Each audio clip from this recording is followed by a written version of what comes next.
नमस्कार. मी भाऊ तोरसेकर. तुम्ही बघत आहात प्रतिपक्ष. मित्रांनो,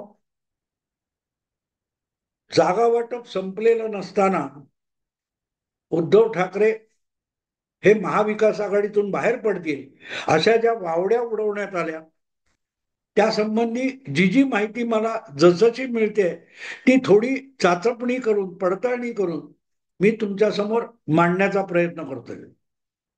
आणि त्यापैकी एक माहिती अशी आहे की जर उद्धव ठाकरे निवडणूक उमेदवारीचे अर्ज भरेपर्यंत महाविकास आघाडीत समाधानकारक काही पदरात पाडून घेऊ शकले नाहीत, तर मग भाजप बरोबर साटलोट करण्याच्या मनस्थितीत आहेत, अशी माहिती मला मिळालेली आहे. अर्थात ते साटलोट याचा अर्थ असा नाही होत की उठले आणि लगेच महायुतीमध्ये आले आणि महायुतीमध्ये भाजप, एकनाथ शिंदे वगैरेंनी उद्धव ठाकरे यांच्या शिवसेना गटाला आपल्यात सामावून घेतलं, थोड्या जागा इकडे तिकडे करून उबाटा शिवसेनेला सुद्धा निवडणूक लढवण्यासाठी जागा दिल्या, असंही होण्याची शक्यता नाहीये. किंबहुना विधानसभा निवडणुका होईपर्यंत आणि झाल्यानंतर काही काळ तरी उद्धव ठाकरे हे महायुतीत सामावून घेतले जाण्याची बिलकुल शक्यता नाही. पण ज्या प्रकारची दगाबाजी 2019च्या विधानसभा निवडणूक निकालानंतर उद्धव ठाकरे यांनी केली आहे, त्यानंतर उद्धव ठाकरे यांच्या कुठल्याही शब्दावर विश्वास ठेवणं पंतप्रधान नरेंद्र मोदी किंवा भाजपचे चाणक्य अमित शहा यांना अशक्य होऊन बसलेले आहे. काही प्रमाणात आजही त्यात बळी ठरलेले देवेंद्र फडणवीस उद्धव ठाकरेंना सोबत घ्यायला राजी असल्याची माहिती मला मिळालेली आहे. खरं तर मलाही नवल वाटलं हे ऐकून. मलाही नवल वाटलं, कारण एक उभरता नेता देवेंद्र फडणवीस हा कोवळ्या वयामध्ये महाराष्ट्राचा मुख्यमंत्री झाला आणि वसंतराव नाईकांनंतर एक संपूर्ण निवडणूक संपूर्ण टर्म मुख्यमंत्री पदावर राहून उत्तम सरकार चालवणं आणि त्यानंतर परत आपल्या मित्र पक्षांना सोबत घेऊन दुसऱ्या निवडणुकीत स्पष्ट बहुमत मिळवून दाखवणं ही फार मोठी कामगिरी होती. इतकी कामगिरी करून आपलं यश दैदिप्यमान करून दाखवणारा नेता, त्याला उद्धव ठाकरे यांनी अत्यंत गलिच्छ असा अपशकुन केला. साधी सरळ गोष्ट असे, निवडणूक पूर्व आघाड्या युत्या होतात, त्यांना जेव्हा एकत्रित बहुमत मिळतं तेव्हा जनतेने त्यांना सरकारमध्ये बसण्याचा अधिकार सोपवलेला असतो लोकशाहीचा. त्याला पायदळी तोडून जनतेने ज्यांना नाकारले त्यांना उद्धव ठाकरे सत्तेत घेऊन आले आणि नुसतं त्यांना सत्तेत घेऊन आले नाही, तर विजय मिळवला ना, तुझ्या विजयाचं मी कसं मातीमोल करून टाकलं, हे जेव्हा उद्धव ठाकरे हे मुख्यमंत्री होऊन देवेंद्र फडणवीसांना सांगत होते, त्यानंतरही आपल्या करिअरची माती ज्याने केली त्याला माफ करायला देवेंद्र फडणवीस तयार असतील तर त्याचं मला तरी नवल वाटतं. कारण एवढा भयंकर गलिच्छ अपशकुन सहसा कोणी कोणाला करत नाही, शत्रूलाही करत नाही. आणि त्यामुळे भले देवेंद्र फडणवीस सुद्धा उद्धव ठाकरेंना माफ करायला तयार असले तरी त्यांच्या पक्षातले इतर कार्यकर्ते, नेते त्याला राजी नाहीत. आणि उद्धव ठाकरेंना सोबत घेतलं तर त्यांच्यावर किती काळ आणि कसा विश्वास ठेवायचा, हा मोदी आणि शहांसमोरचा प्रश्न आहे. आणि म्हणूनच निवडणुकीच्या आधी नाही पण निवडणुकीच्या नंतर सुद्धा कशाच्या आधारावर उद्धव ठाकरे विश्वासार्ह आहेत हे स्वीकारायचं, ही मोदी आणि शहांची समस्या आहे. आणि म्हणूनच मला जी माहिती मिळाली की आजही हिंदुत्वाचा मुद्दा समसमान आहे, कॉमन आहे. आणि म्हणूनच उद्धव ठाकरेंना सोबत घ्यावं अशी संघाच्याही काही लोकांची भावना आहे. हिंदुत्वाची जी फळी आहे ती दुभंगली जाऊ नये, ती एकजूट राहावी म्हणून उद्धव ठाकरे सुद्धा सोबत येत असतील तर थोड्या तडजोडी करून त्यांना घ्यावं असं संघाला वाटतं, भाजपच्या काही नेत्यांना वाटतं. पण प्रश्न उद्धव ठाकरेंच्या विश्वासार्हतेचा आहे. हा माणूस कुठल्या क्षणी काय करेल? तुम्हाला आठवतं 2019 मध्ये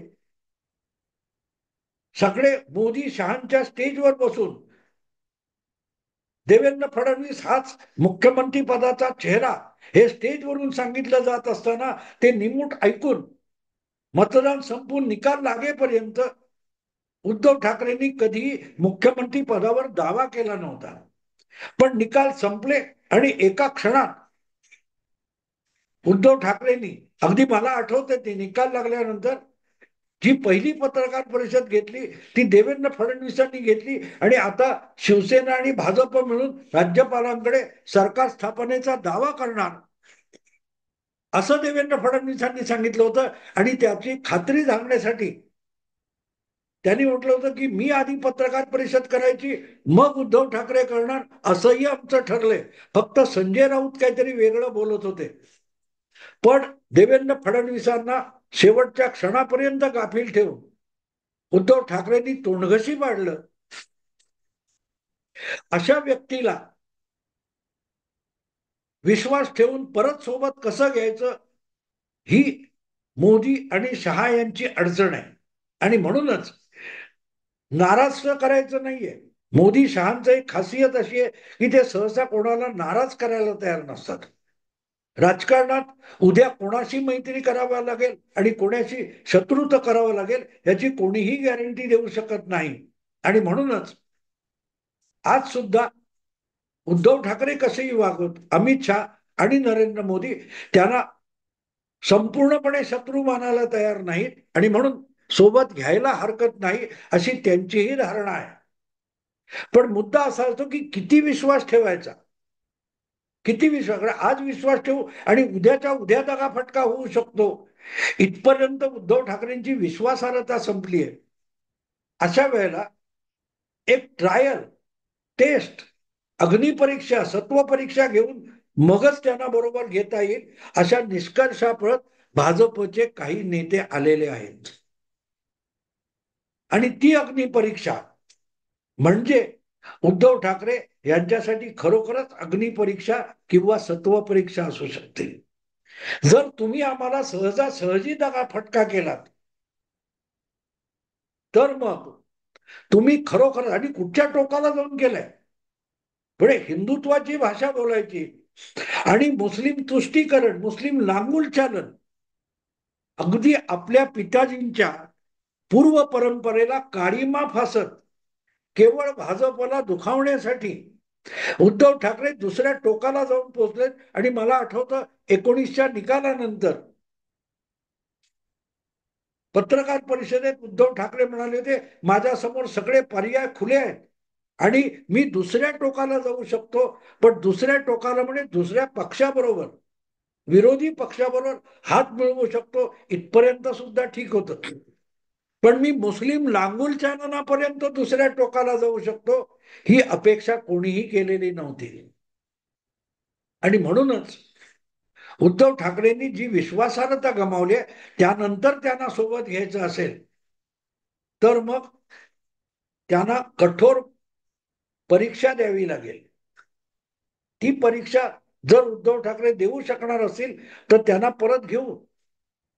ज्या विश्वासघाताचा आणि दगाबाजीचा अनुभव उद्धव ठाकरेंनी भारतीय जनता पक्षाला 25 वर्षाच्या मैत्रीनंतर जो अनुभव दिलेला आहे तोच प्रयोग उद्धव ठाकरे महाविकास आघाडीत राहून करू शकतात का याची चाचपणी आगामी निवडणुकीत होणार आहे.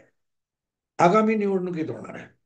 थोडक्यात अगदी एका शब्दात सांगायचं तर गोष्ट मला कळलेली अशी आहे की उद्धव ठाकरे महाविकास आघाडीत नाराज असतील, त्यांना मुख्यमंत्री पदाचा उमेदवार केला नाही म्हणून, आणि महाविकास आघाडीच्या जागा वाटपामध्ये सर्वाधिक जागा ह्या उभाटा शिवसेनेला दिल्या जाणार नाहीत म्हणून उद्धव ठाकरे नाराज असतील तर मग त्यांनी सूड घेण्याला भाजप मदत करू शकतो.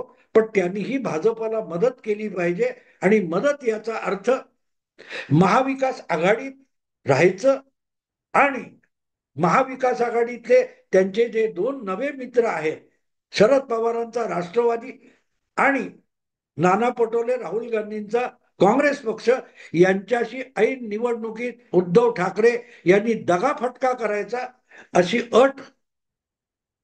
अट बीजेपी तर्फे उद्धव ठाकरे यांच्या समोर ठेवण्यात आल्याची माहिती मला मिळालेली आहे. ठीक आहे, जागा किती देतील त्या घ्या, पुढे बघू आपण. पण आज भाजपचं टार्गेट एकच आहे की महायुती परत सत्तेत आली पाहिजे, आणि महायुती सत्तेत यायची असेल तर आगामी विधानसभा निवडणुकीच्या लढाईमध्ये, संघर्षामध्ये महाविकास आघाडी जितकी दुबळी, विकलांग आणि फाटाफुटीने ग्रासलेली असेल तितकं महायुतीला यश मिळवणं सोपं जातं.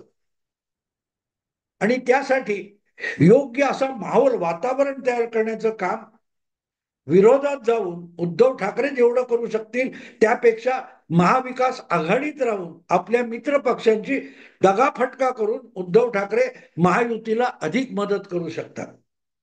एक प्रकारे त्याला हिंदुत्वासाठी घेतलेलं प्रायश्चित्त पण म्हणता येईल. जर उद्धव ठाकरे हे प्रायश्चित्त घ्यायला तयार असतील म्हणजे महायुतीत राहायचं, ज्या जागा वाट्याला येतील त्या जिंकून आणण्याचा प्रयत्न करायचा, आणि दुसरीकडे शरद पवार गटाचा राष्ट्रवादी काँग्रेस पक्ष आणि पटोले राहुल गांधींचा काँग्रेस पक्ष, या दोन्ही पक्षाचे जास्तीत जास्त उमेदवार आतल्या घातपातातून पाडायचे, ही कामगिरी उद्धव ठाकरे महाविकास आघाडीत राहून पूर्ण करू शकतात. आणि त्यासाठी अगदी तलवार उपसून बाहेर पडलं पाहिजे असं बिलकुल नाही. उदाहरणार्थ आज महाविकास आघाडीकडे उद्धव ठाकरे यांच्या इतका एकत्रित संयुक्त स्वरूपाचा नेता नाहीये. काँग्रेसकडे तर राज्यव्यापी ज्याचं नाव घेता येईल असा नेताच नाहीये. नाना पटोले विदर्भापुरते, तुमचे बाळासाहेब थोरात तर एका जिल्ह्यापुरते. महाविकास आघाडीमध्ये शरद पवार हा एक राज्यव्यापी चेहरा आहे, पण ते धावपळ करण्याच्या वयात नाहीये. अशा वेळेला जिथे जिथे महाविकास आघाडीच्या प्रचार सभा लागतील तिथे हजेरी लावण्याचे मान्य करायचं, पण उद्धव ठाकरेंनी गैरहजर राहायचं, ऐन वेळेला त्या सभेचा विचका करायचा. उद्धव ठाकरे यांचे जे निष्ठावान विश्वासू कार्यकर्ते सहकारी आहेत त्यांनी काँग्रेस किंवा राष्ट्रवादी पक्षाचे जिथे जिथे उमेदवार महाविकास आघाडी म्हणून लढत आहेत तिथे तिथे दाखवायला त्यांच्या बरोबर राहायचं, पण आतून आपली सगळी मतं महायुतीकडे फिरवायची. थोडक्यात आत राहून महाविकास आघाडीची उद्धव ठाकरेंनी दगाफटका करणं अशी अट त्यांना घालण्यात आली आहे भाजपकडून, अमित शहाकडून, असं मला मिळालेली माहिती सांगते. किती खरी आहे खोटी आहे माहित नाही, पण मला ज्याच्याकडून माहिती मिळाली त्याच्यावर मी विश्वास ठेवतो. त्याला कोणीतरी अत्यंत जवळच्याने विश्वासानं माहिती दिलेली आहे आणि म्हणून तो मला विश्वासाने सांगतोय. आणि ज्या वेळेला या घटना घडतील त्या आपल्याला समोरासमोर दिसतील सुद्धा. मग कधी जाणीवपूर्वक आपली मतं, आपला उमेदवार नाही तर अगदी भाजप एकनाथ शिंदेकडे फिरवा, पण काँग्रेस किंवा राष्ट्रवादीला आपली उभाठाची मतं मिळता कामा नयेत, हा डावपेच खेळला जाऊ शकतो. भले उभाठाची आमदार कमी येतील, पण हे केलं तर मग उद्या एकनाथ शिंदे यांची समजूत घालून परत दोन्ही शिवसेनेचे गट एकत्र आणण्यापर्यंत सुद्धा पंतप्रधान नरेंद्र मोदी आणि अमित शहा पुढाकार घेतील एवढं टोकाचं आश्वासन देण्यात आल्याचं मला कळलेलं आहे. उद्धव ठाकरेंना जी गेल्या 5 वर्षात गमावलेली प्रतिष्ठा आहे आणि जो गमावलेला दबदबा आहे तो परत मिळवायचा असेल तर शिवसेना अखंडित होणं, खंडित झालेली आहे ते अखंड होणं, शिवसेनेचे दोन्ही गट एकत्र येणं, आणि ते दोन्ही गट एकत्र यायचे असतील तर समोरासमोर बसून एकनाथ शिंदे आणि उद्धव ठाकरे यांच्या संवादाने ते एकत्र येणार नाही, त्याच्यासाठी कोणीतरी मध्यस्थी लागेल. आणि ती मध्यस्थी वडिलकीच्या नात्याने किंवा राष्ट्रीय नेतृत्वाच्या नात्याने अमित शहा किंवा नरेंद्र मोदी करू शकतात. नाहीतरी ठाकरे घराण्याची प्रथा काय की ते पक्षाचं नेतृत्व करतात आणि त्यांच्या हाताखाली सत्तेत जाणारे लोक कारभार करतात, हेच होतं. उद्धव ठाकरे परत एकदा त्या भूमिकेत जायलाही तयार आहे, परत एकदा त्या भूमिकेत जायला तयार आहे की त्यांच्या इशाऱ्यावर चालणारे मंत्री आणि मुख्यमंत्री, जसं बाळासाहेबांच्या रिमोट कंट्रोलवर पक्षाची सत्ताधारी काम करायचे, तसंच रिमोट कंट्रोल व्हायला उद्धव ठाकरेंना आज आवडतंय किंवा त्यांची तयारी आहे. पण त्यासाठी जो दबदबा लागतो तो खंडित शिवसेनेमध्ये मिळणार नाही, तर तो एकत्रित शिवसेना झाली तर होऊ शकतो. पण एकत्रित व्हायला एकनाथ शिंदे आज तितके दुबळे राहिलेले नाही. गेल्या लोकसभा निवडणुकीत त्यांनी ज्या प्रकारे आपल्या गटाला भाजपच्या मदतीने 7 जागा मिळवून दिल्या आणि 13-14% मतं मिळवले, शिवसेनेचा कोर वोटर आणि प्रमुख कार्यकर्ता गट पदाधिकारी हा एकनाथ शिंदेच्या बाजूला गेलाय. त्यानंतर सगळी शिवसेना आपल्या हुकुमतीखाली एकत्रित आणणं हे उद्धव ठाकरेंच्या हाती राहिलेले नाही आणि म्हणूनच मध्यस्थीची गरज आहे. नरेंद्र मोदींनी सांगितलेलं आहे की मी उद्धव ठाकरेंना अडचणीत मदत करायला कधीही धावून जाईल आणि ते एक प्रकारे उघडपणे दिलेलं आश्वासन आहे. आज उद्धव ठाकरे जर काँग्रेसकडून महाविकास आघाडीत अपमानित झाले असेल तर नुसतं माघार घेऊन चालणार नाही, पुन्हा ती प्रतिष्ठा आवश्यक आहे. तो हुकुमती अधिकार परत येणं आवश्यक आहे आणि तो परत यायचा असेल तर मग दोन नाराज गटांमध्ये सामंजस्य घडवून आणणं आणि परस्परांचा सन्मान करून हिंदुत्ववादी शिवसेना एकत्रित चालवण्याला भाग पाडणं, यासाठी जी मध्यस्थी आहे ती करण्याची क्षमता नरेंद्र मोदींमध्ये आहे, अगदी अमित शहा मध्ये आहे. पण ते घडवून आणायचं तर भाजपचा काय फायदा आहे? भाजपचा काय फायदा आहे हेही बघावं लागतं.